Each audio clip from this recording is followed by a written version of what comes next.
ਵਾਹਿਗੁਰੂ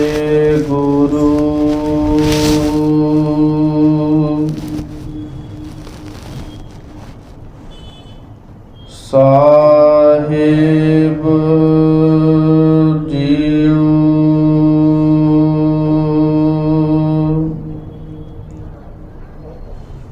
ਇੱਕ ਓੰਕਾਰ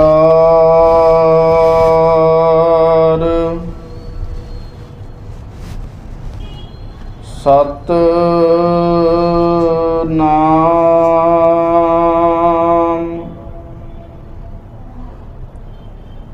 ਕਰਤਾ ਪੁਰਖ ਨਿਰਭਉ ਨਿਰਵੈਰ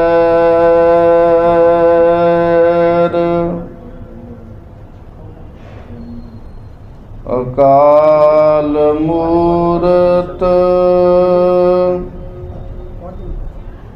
ਅਜੂਨੀ ਸੈਭੰ ਗੁਰ ਪ੍ਰਸਾਦ ਜਪ। ਆਦ ਸਚ ਜੁਗਾਦ ਸਚ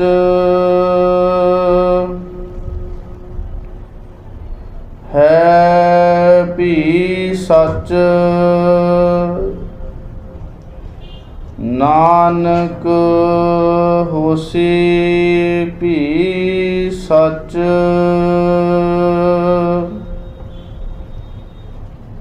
ਆਇਆ ਤਾ ਕਾ ਸਫਲ ਹੈ ਪਰ ਉਪਕਾਰੀ ਹੋਏ।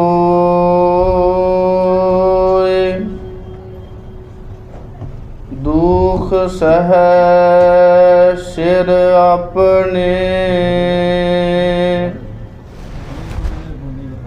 ਸੁਖਦਾਈ ਸਭ ਕੋਇ। ਸਗਲ ਦੁਆਰ ਕੋ ਛਾੜ ਕੇ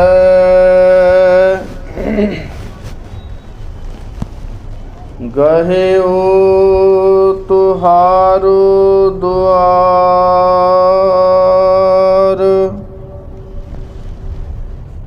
ਬਾਹੇ ਗਹੇ ਕੀ ਲਾਜ ਅਸ ਗੋਬਿੰਦ ਦਾਸ ਤੁਹਾਰ।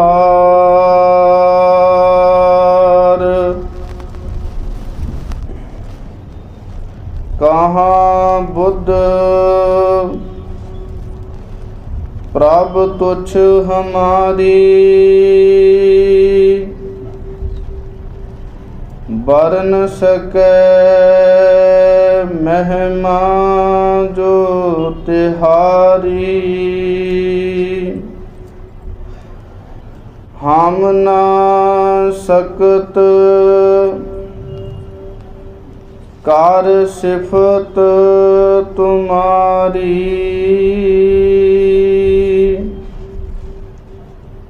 ਆਪ ਲੇਹੁ ਤੁਮ ਕਥਾ ਸੁਧਾਰੀ। ਵਾਹਿਗੁਰੂ ਸਾਹਿਬ ਜੀਓ। ਤਨਾਸਰੀ ਮਹੱਲਾ ਪਹਿਲਾ। ਘਰ ਪਹਿਲਾ ਚੌਪਦੇ। ਇਕ ਓੰਕਾਰ ਸਤਿਨਾਮ ਕਰਤਾ ਪੁਰਖ ਨਿਰਭਉ ਨਿਰਵੈਰ ਅਕਾਲ ਮੂਰਤ ਅਜੂਨੀ ਸੈਭੰ ਗੁਰ ਪ੍ਰਸਾਦ। ਜਿਉ ਡਰਤ ਹੈ ਆਪਣਾ कैस्यो करी पुकार,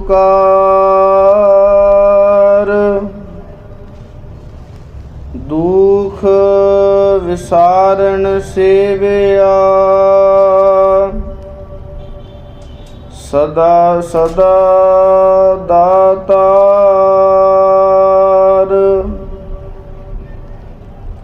साहिब मेरा नीत नवा, सदा सदा दातार। रहाओ आन दिन साहिब सेविए, अंत छड़ाए सोए। सुन सुन मेरी कामणी, पार उतारा होए। दयाल तेरे नाम तरा, सद कुर्बान जाओ। रहाओ सर्बं साचा एक है, दूजा नाही कोय। ताकी सेवा सो करे, जाको नदर करे। तुद बाज प्यारे केव रहा, सावड़ियाई देह। जित नाम तेरे लाग रहा, दूजा नाही कोय। जिस आगे प्यारे जाए कहा, रहाओ सेवी साहिब अपना। अवर न जाचों कोय, नानक ताका दास है। बिंद बिंद चुख चुख होय, साहिब तेरे नाम विटहो। बिंद बिंद चुख चुख होय। रहाओ जियो डरत है अपना, परम सम्मानयोग सतगुरु साहिबान जियो की साजी और निवाजी गुरु रूप गुरु खालसा गुरु संगत जियो, हम सभी गुरु की संगत सतगुरु साहिबान जी की पावन हजूरी में सुशोभित हो करके अपने जीवन को सफलतापूर्वक इस जीवन को गुरु के चरणों में अर्पण करने के लिए सतगुरु साहिबान आदि श्री गुरु ग्रंथ साहिब महाराज जी की पावन हजूरी में सुशोभित हो रहे हैं। सतगुरु साहिबान जी की अपार कृपा रहमत बख्शिश को प्राप्त करते हुए गुरमत की विचारों को करने समझने और अपने जीवन में धारण करने के लिए गुरु चरणों में अरदास करें कि हे वाहिगुरु जियो, हे गुरु साहिबान जियो, ज्ञान ध्यान किश कर्म न जाना, सार न जाना तेरी, सब ते वड्डा सतगुर नानक, जिन कल राखी मेरी। पावन गुरुमत की विचारों की प्रारंभता करने से पहले गुरु बख्शी गुरफतेह प्रवान करना। सभी गुरसिख बोलो वाहिगुरु जी का खालसा वाहिगुरु जी की फतेह। जो गुरमुत की विचारों की प्रारंभता है, जैसे हमने एक पावन श्लोक पढ़ा है कि ज्ञान ध्यान किस कर्म न जाना, क्योंकि जो मानव का जो जीवन है उसमें सबसे बड़ा अगर कोई दोष है तो वो है अज्ञानता। अज्ञानी जो जीव है वो कभी भी इस संसार में कबूल नहीं हो सकता। वो क्यों? क्योंकि अज्ञानता एक ऐसी वस्तु है जो अपने बारे में भी बुरा सोचती है और दूसरों के बारे में भी। इसलिए जो गुरु का जो जैसे सिख धर्म से जो पुराने धर्म हैं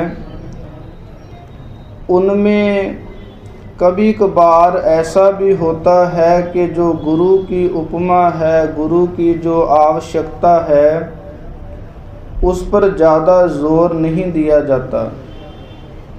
लेकिन सिख धर्म में जो गुरु है उसकी बाबत वचन गुरबाणी में आते हैं, गुर बिन घोर अंधार गुरु बिन समझ न आवे।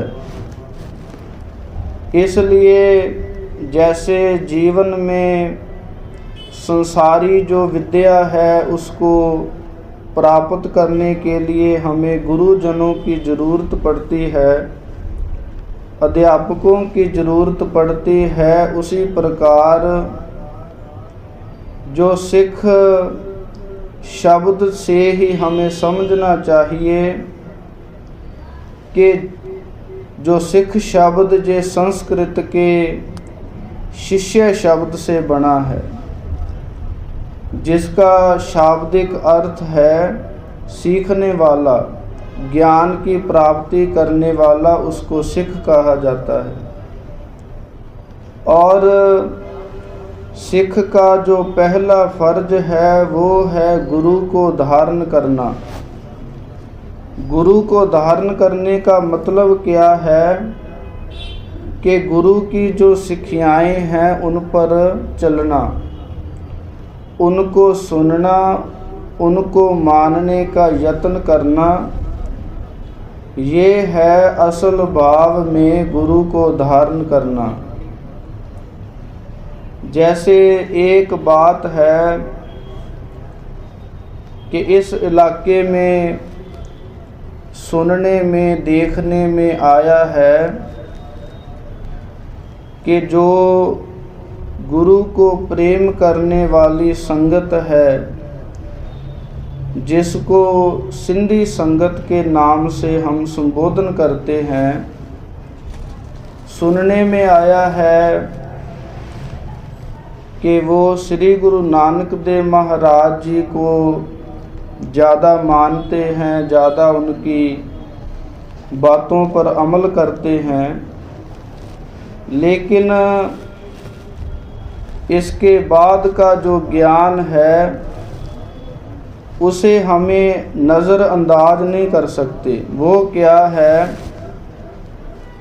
संगत कोई भी हो, किसी भी इलाके की हो, उसके लिए जो गुरु का उपदेश है वो समानांतर रहता है, उसमें कोई फ़र्क नहीं है। वो क्या है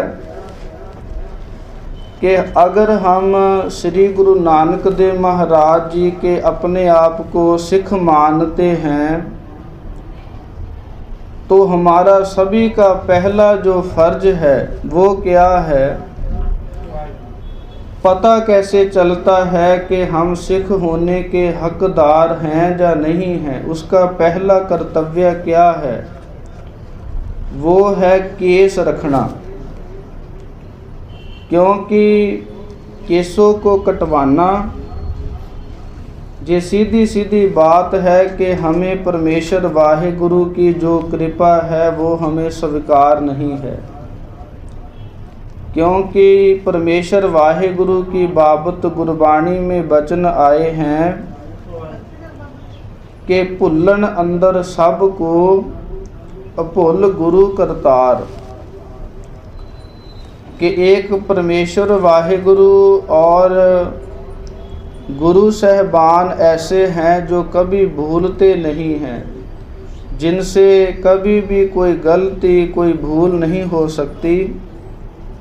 लेकिन उसके बाद जितने भी जीव जंतु हैं उनसे कोई ना कोई गलती ज़रूर होती है। इसलिए जो परमेश्वर वाहिगुरु का जो बनाया हुआ शरीर है, इसमें कुछ भी फालतू नहीं है। इसलिए सिख का जो पहला फर्ज है वो है केस रखना। वो चाहे माताएं हों, वो चाहे बहनें हों, चाहे भाई हों, पहला जो कर्तव्य है वो है केसाधारी होना। क्योंकि मेरा फर्ज है गुरु की बात को आपके समक्ष रखना। इसलिए अपने आप को ऐसा मानना, ज्ञान ध्यान किस कर्म न जाना, कि ज्ञान की प्राप्ति के बाद भी ऐसा बोलना, क्योंकि गुरु को धारण करने का मतलब है गुरु को संपूर्ण समर्पण हो जाना। उसकी वो चाहे हमें सुखी करे चाहे दुखी करे, वो उसकी मर्जी। जैसे एक फ़कीर की बात इतिहास में आती है कि उस फ़कीर के जो चेले थे उन्होंने पूछा एक दिन फ़कीर को कि हमने कभी भी आपको कोई फरियाद करते हुए नहीं देखा। आपके साथ रहते हुए कई वर्ष हो गए हैं, लेकिन देखने में आया है कि ए फ़कीर जी, हमने आपको कभी भी फरियाद करते हुए नहीं देखा। तो उस फ़कीर ने एक बात उन चेलों को सुनाई। कहने लगे कि एक वक्त की बात है कि मैं किसी सड़क से गुजरा जा रहा था। मैंने एक कौतक हुआ अपने सामने देखा कि एक भिखारी और एक राजा मेरे सामने खड़े थे। राजा सैर करता हुआ अपने महल के बाहर दरवाजे पर खड़ा था और उसके सामने एक भिखारी जिसकी हालत बहुत नाजुक थी, कपड़े फटे हुए थे, शरीर मैल से भरा हुआ था और शरीर ऐसा था कि बहुत कमज़ोर अवस्था में था। ऐसा था कि कई दिन हो गए हैं कोई रोटी पानी उसने नहीं खाया। तो उस राजे ने उस फ़कीर, उस जो भिखारी था, उससे पूछा कि आपको किस बात की, किस वस्तु की ज़रूरत है, मुझे बताएं, मैं आपकी ज़रूरतों को पूरा करूँगा। तो वो भिखारी कहने लगा कि अगर आप मेरी हालत देखते हुए, मेरी अवस्था देखते हुए आप समझ नहीं पा रहे तो मेरे कहने की क्या बात होगी। तो वो फ़कीर अपने चेलों से कहने लगा कि उस दिन से मैंने वाहिगुरु को, परमेश्वर को, खुदा को कोई फरियाद नहीं की कि जिस खुदा को हम अंतर्जामी कहते हैं वो खुदा हमारे दिलों की बातों को जानता है। इसका ये भी भाव नहीं कि हमने अरदास नहीं करनी। इसका सुनाने का मतलब ये है कि जो वाहिगुरु का हुक्म है उसको मानना सिख का फ़र्ज है, और उसी हुक्म में केस आते हैं। हम केसों को कटवा कर ये बात साबित करना चाहते हैं कि हमें वाहिगुरु की मिली हुई जो सौगात हैं वो हमें पसंद नहीं है। इसलिए ये जो अज्ञानता है इसको हमें आस्ते आस्ते दूर करना चाहिए और गुरु के समक्ष अपना जो संपूर्ण रूप से समर्पण है वो करके ऐसी बात बोलना कि ज्ञान ध्यान किश कर्म न जाना। जो ज्ञान है, वैसे तो विद्वानों ने जो विद्या है वो 14 प्रकार की लिखी है, लेकिन आम तौर पर 2 प्रकार की विद्या होती है, एक संसारी विद्या और एक धार्मिक विद्या। जिस प्रकार हम पैसा बटोरने के लिए, अपने परिवार को पालने के लिए संसारी विद्याओं में प्रवेश करते हैं, कोई काम धंधा सीखते हैं, उसी प्रकार जो धार्मिक विद्या है जो सिखों में अलोप होती जा रही है, क्योंकि जे गुरबाणी का हमें सतगुरु साहिबान जी ने महान खजाना बख्शिश किया है, हम इसको भूल कर कभी भी सफल नहीं हो सकते। इसलिए हमें अपने तौर पर पहले आप सीखना चाहिए, फिर अपने बच्चों को इस विद्या के बारे में हमें ज़रूर बताना चाहिए, क्योंकि जो श्रद्धा है, भावना है, वो अपनी जगह बहुत फलपूर्वक है।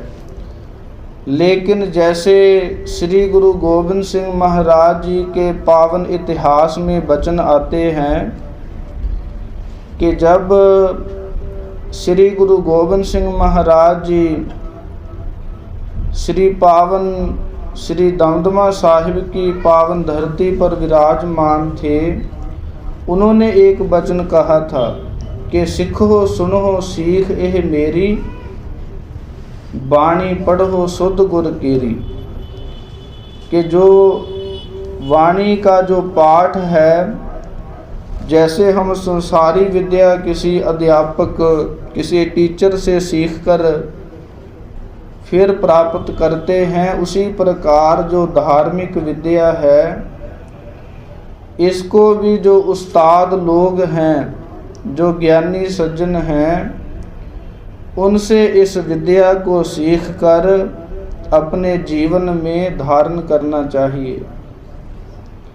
और ज्ञान की प्राप्ति के बाद, क्योंकि हम बात संपूर्ण समर्पण की कर रहे हैं, और ये जो पंक्ति है ये संपूर्ण समर्पण को याद दिलवाती है कि ज्ञान ध्यान किस कर्म न जाना, सार न जाना तेरी।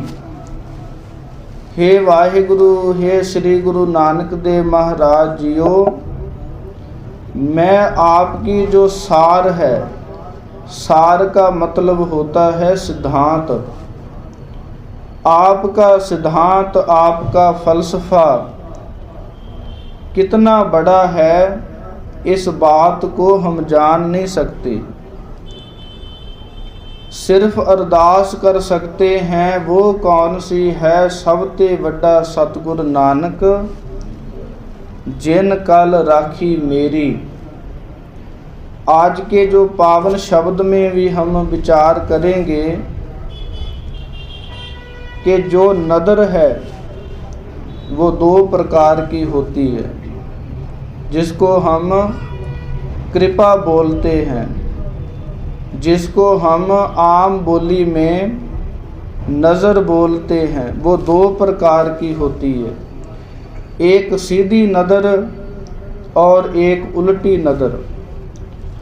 पावन गुरबाणी में वचन आते हैं कि नदर उपट्ठी जे करे सुल्ताना काहो कराएदा। अगर उस वाहेगुरु की हम पर उल्टी नदर हो जाए तो वो कैसा है, सुल्ताना काहो कराएदा। जो बड़े बड़े राजे लोग हैं, जिन्होंने कभी काम करके खेतों में जाकर नहीं देखा, उनको भी घाह खोदने में मजबूर कर देता है। ऐसा वो वाहेगुरु शक्तिशाली है। इसलिए कोशिश ये करें कि वाहेगुरु की हम पर जो सीधी नज़र है वो पड़े। तो उसके लिए हमें गुरु की जो आज्ञा है, गुरु का जो सिद्धांत है, उस पर हमें एक ना एक दिन चलना ही पड़ेगा। उसके बिना हमारी जो मुक्ति है, हमारे जीवन की जो सफलता है, वो कभी नहीं हो सकती। सो इसलिए हम जतन करें कि जो गुरबाणी का ज्ञान है उसको आप सीखें, क्योंकि जैसे संसारी विद्याओं में हम जानते हैं कि हमारा बच्चा 90%, 99% जो नंबर हैं वो लेकर आए, उसी प्रकार जो गुरबाणी का जो ज्ञान है उसके लिए भी हमें गुरसिखों को यत्न करना चाहिए। आज आपने सोशल मीडिया पर देखा होगा कि जो अन्य धर्म के लोग हैं वो गुरबाणी का ज्ञान प्राप्त करने में बहुत खुशी महसूस करते हैं।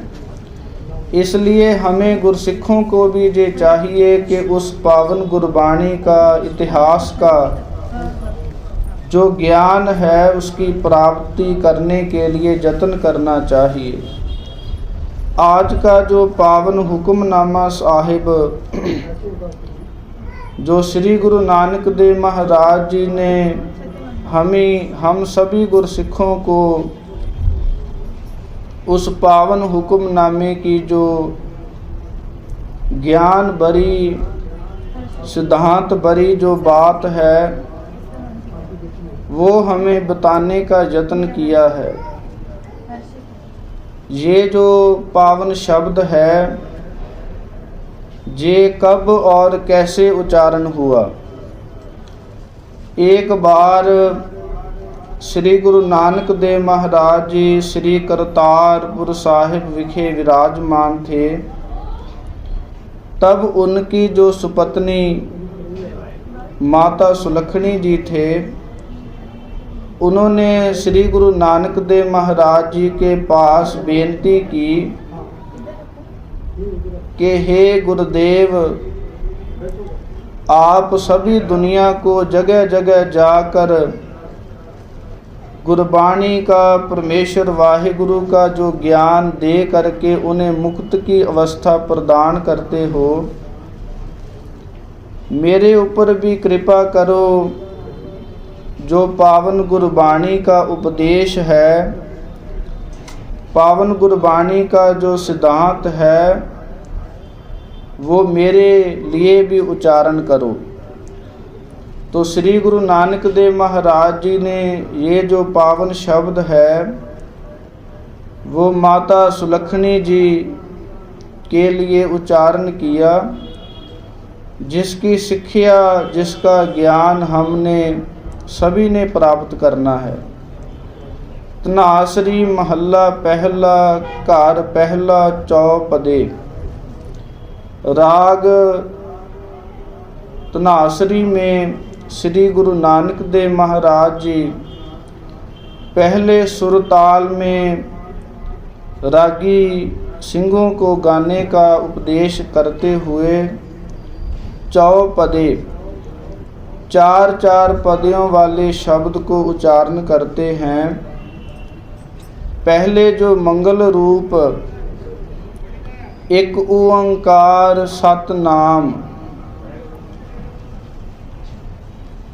गुरबाणी में जो एक ओंकार है, मंत्रों की बात की जाए तो गुरमत में कई प्रकार के मंत्र हैं। जैसे एक बार जो सिद्ध पुरुष हुए हैं, उन्होंने श्री गुरु अंगद देव महाराज जी के पास पहुंच करके सवाल किए कि आपके जो श्री गुरु नानक देव महाराज जी हैं, वो संसार को उपदेश कर रहे हैं, ब्रह्म ज्ञान के साथ जोड़ रहे हैं। श्री गुरु अंगद देव महाराज जी के पास पूछना किया।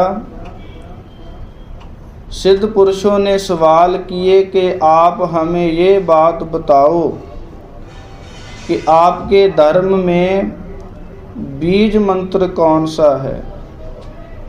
दूसरा सवाल किया कि आपके धर्म में जो गुर मंत्र है वो कौन सा है। तीसरा सवाल किया कि आपके धर्म में महामंत्र कौन सा है। चौथा सवाल किया कि आपके धर्म में मूल मंत्र कौन सा है। पांचवा सवाल किया कि आपके धर्म में माला मंत्र कौन सा है। हमें गुरसिखों को इन बातों को सुनना भी और याद भी रखना चाहिए, क्योंकि अगर किसी और धर्म के व्यक्तियों ने हमसे पूछ लिया तो हम क्या जवाब देंगे। सो इसलिए कि आप सभी गुरसिख इस विचार को ध्यान से सुने। पहला सवाल था कि बीज मंत्र कौन सा है। बीज मंत्र है एक ओंकार। इतना जो शब्द है, इसको गुरमत में सिख धर्म में बीज मंत्र कहा जाता है। बीज का मतलब आप समझते हो, जैसे दरख्त को उगाने के लिए बीज होता है, उसी प्रकार जो बीज मंत्र है वो है एक ओंकार। दूसरा सवाल किया था कि आपके धर्म में गुर मंत्र कौन सा है। जैसे भाई गुरदास जी ने भी वचन लिखे हैं कि वाहिगुरु गुर मंत्र है जप होमै खोई, कि जो वाहिगुरु शब्द है ये है गुरमंत्र।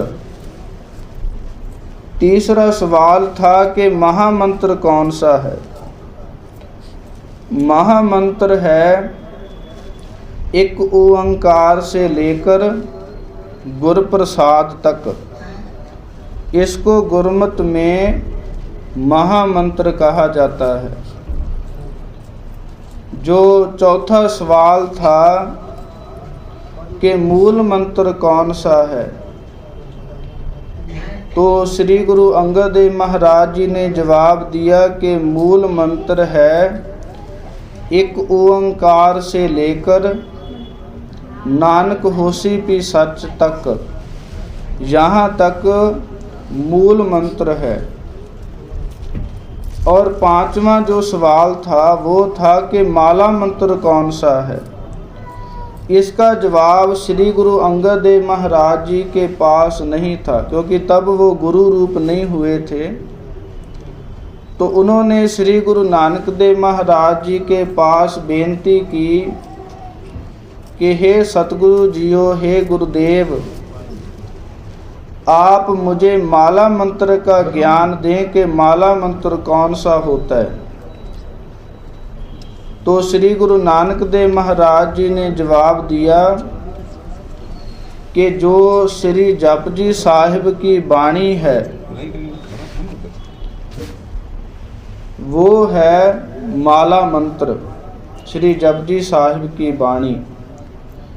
सो इस प्रकार इन मंत्रों को हमें याद रखना हर गुरसिख के लिए बहुत आवश्यक है। आगे श्री गुरु नानक देव महाराज जी उपदेश करते हैं एक ओंकार। वैसे तो एक ओंकार की जो व्याख्या है उस पर कई घंटों लग सकते हैं, क्योंकि विद्वानों का ख्याल है कि जो एक ओंकार है इसमें ही सभी गुरबानी का जो ज्ञान है वो समाया हुआ है। सतगुरु साहिबान जी उच्चारण करते हैं एक ओंकार।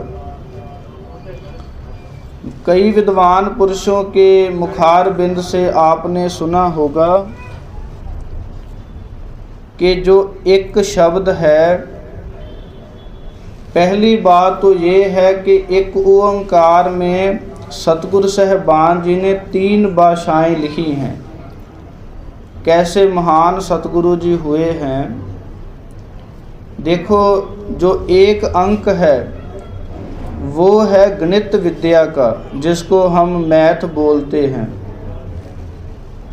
दूसरा जो ऊड़ा है वो है वर्ण विद्या का, जिसको हम अक्षरों की विद्या बोलते हैं, शब्दों की विद्या बोलते हैं।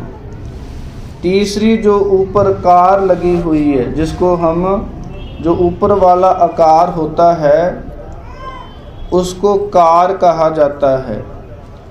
जे विद्या है इसको बोलते हैं संकेतक विद्या। जैसे हम रास्ते पर जब सफ़र करते हैं तो हमें जो साइन बोर्ड हैं वो लगे हुए दिखाई देते हैं, वो जो साइन बोर्ड है उसको कहा जाता है संकेतक विद्या। उसी प्रकार श्री गुरु नानक देव महाराज जी ने जो बीज मंत्र है वो 3 भाषाओं के समेत उच्चारण किया। और इसका अर्थ क्या है? कई विद्वान इसका अर्थ, एक शब्द का अर्थ एक करते हैं।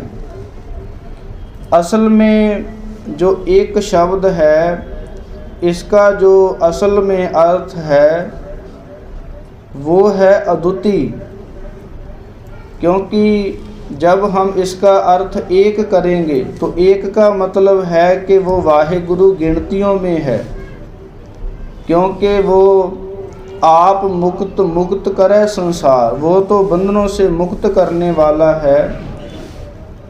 एक कहने का भाव ये होगा कि कभी वो 2 भी होंगे।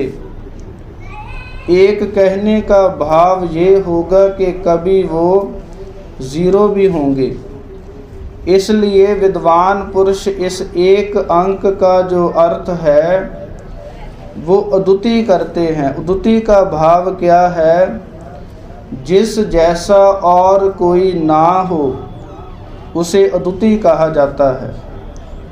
जैसे द्वितीय शब्द हम अपने जीवन में वरतते हैं, द्वितीय का अर्थ होता है 2, जहाँ द्वितीय का अर्थ होता है द्वेष, ईर्खा।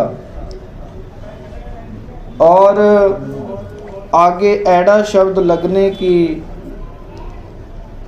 तब इसका अर्थ हो जाता है द्वेषता से रहित, जहाँ इसका अर्थ हो जाता है कि जिसके जैसा कोई और ना हो वो है एक। आगे है ओंकार।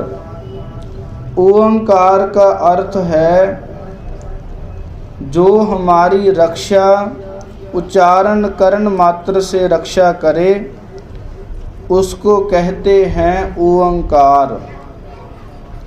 सत नाम, सत का जो अर्थ है, जैसे संस्कृत में हम सत्य शब्द बोलते हैं, दो प्रकार की वस्तु होती हैं, एक झूठी वस्तु और एक सत्य वस्तु।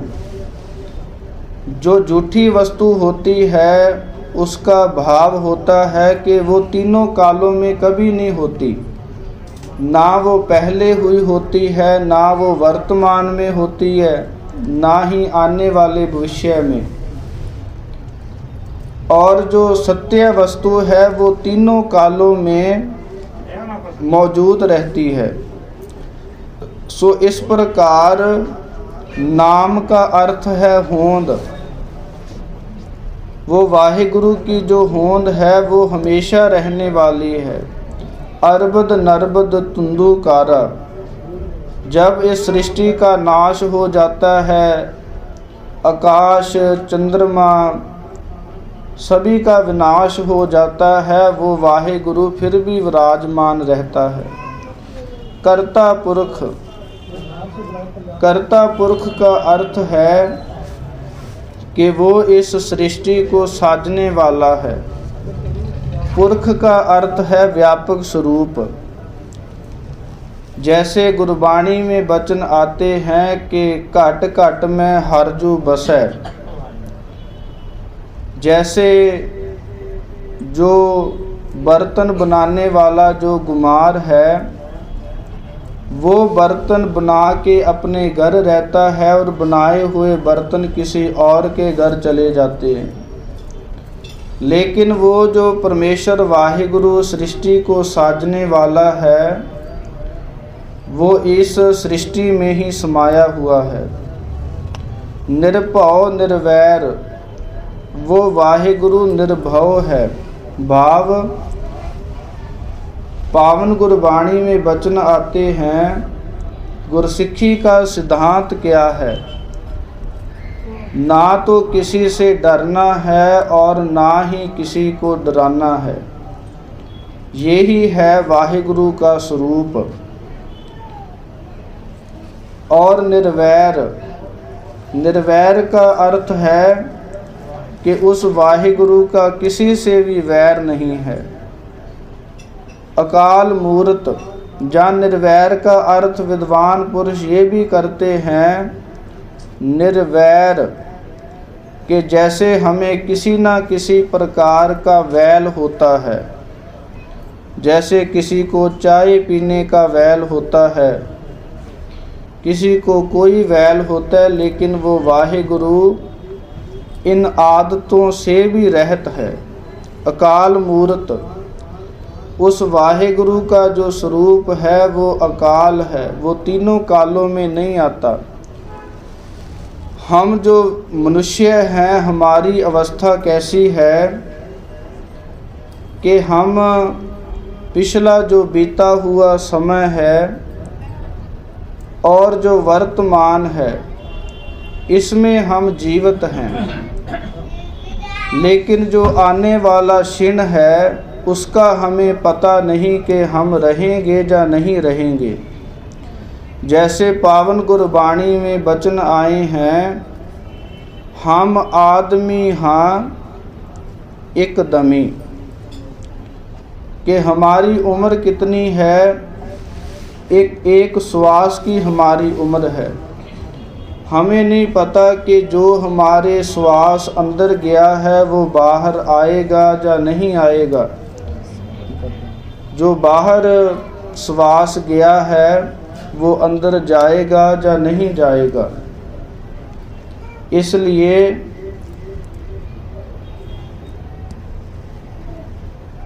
जो परमेश्वर वाहिगुरु है वो तीनों कालों में विराजमान रहने वाला है। अजूनी सैभंग। वो जो परमेश्वर है वो अजूनी है, वो इन जूनियों में नहीं आता, उनका जन्म नहीं हुआ, वो अजन्मा है। सैभंग सुते प्रकाश। भाव हमें पैदा करने वाले माता पिता हैं, लेकिन वो परमेश्वर वाहिगुरु सैभंग है, अपने आप से पैदा हुआ है। गुरप्रसाद। ऐसे वाहिगुरु की जो प्राप्ति है वो कैसे होती है? गुर प्रसाद, गुरु की कृपा, गुरु की मेहर से ऐसे शक्तियों वाले वाहिगुरु की जो प्राप्ति है वो होती है। इसलिए हम जतन करें कि गुरु की जो मर्यादा है, मर्यादा क्या है? जब भी हम गुरु दरबार में बैठें तो कुछ बातों का हमें विशेष रूप में ध्यान रखना चाहिए। जैसे सुबह मैंने देखा था कि कई बहनें दरबार साहिब में जो जुराबे हैं वो डाल कर आती हैं। जो जुराबे हैं उनमें बदबू होती हैं, इसलिए जो गुरु घर की मर्यादा है वो है कि जहाँ हम अपने जुराबें उतार कर अपने पैरों को अच्छी प्रकार धोकर फिर दरबार साहिब में आएं। और दूसरा ये ख्याल रखें कि जब भी दरबार साहिब में बैठें तो हमारा जो बहनों का सिर है वो अच्छी प्रकार ढका होना चाहिए। ऐसा नहीं कि आधा सिर नंगा और आधा ढका हुआ हो, ऐसा ना हो। और तीसरी बात ये ख्याल रखें कि जो संसारी बातें हैं वो चाहे फ़ोन को यूज़ करना हो, चाहे किसी और तरीके से उनको बंद रखें, क्योंकि इस दरबार साहिब में बीता हुआ जो समय है उसकी कोई कीमत नहीं है। तो हम अगर जैसे बात हमने शुरू की थी ज्ञान की, कि जैसे एक दिन और रात में 24 घंटे होते हैं, हम जतन करें कि जो 1 घंटा है वो गुरु के चरणों में समर्पित कर दें। 23 घंटे हैं हमारे पास जीवन जीने के लिए। इसलिए हम सभी को इन ज्ञान भरी बातों को समझना और धारण करना चाहिए। समय की समाप्ति है, आगे जो शब्द की विचार है वो किसी और समय की जाएगी। ज्ञानी जी का हुक्म आया है कि समाप्ति करनी है। सो हुइयों बेअंत भूलों की आप संगत, सतगुर साहिबान जी बख्शने जोग हो बख्श लेना। सो यहाँ ही कथा की समाप्ति है।